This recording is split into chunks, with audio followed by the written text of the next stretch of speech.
আমাদের সম্পর্ক হোক ভদ্রতা ও ভালোবাসার।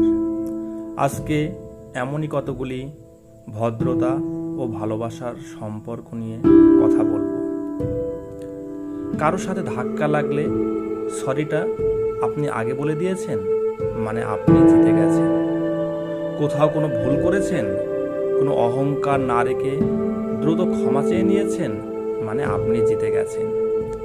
আমি এখন ব্যস্ত আছি বলে ফোনটা রেখে না দিয়ে বরং যদি বলতে পারেন ফ্রি হয়ে আমি কল ব্যাক করছি, তার মানে আপনি ভদ্রতা দেখিয়েছেন।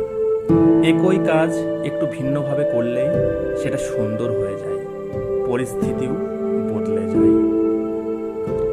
দেখা করার সময় নেই বলে কাউকে বিদায় না দিয়ে যদি বলতে পারতেন একদিন সময় করে আপনার সাথে দেখা করব, তবে ব্যাপারটা শুনতে কত ভালোই না লাগতো। কাজ কিন্তু একই, অর্থাৎ এই মুহূর্তে দেখা করতে পারছেন না, কিন্তু বলার ভিন্নতার কারণে ব্যাপারটা কত সুন্দর হয়ে গেল।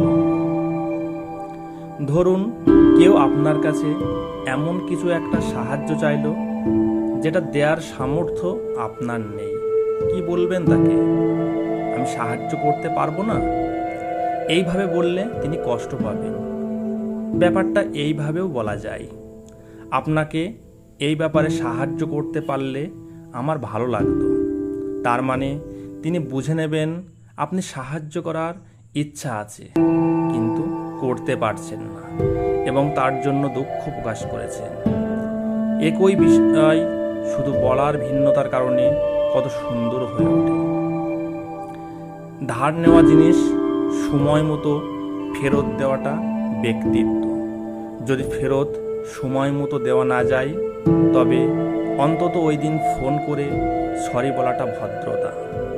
তিনি আপনাকে একবার ধার দিয়ে যেন এই সিদ্ধান্ত না নেন তিনি আর কখনোই আপনাকে কিছু ধার দেবেন না, এমনকি জরুরি প্রয়োজনও নাই।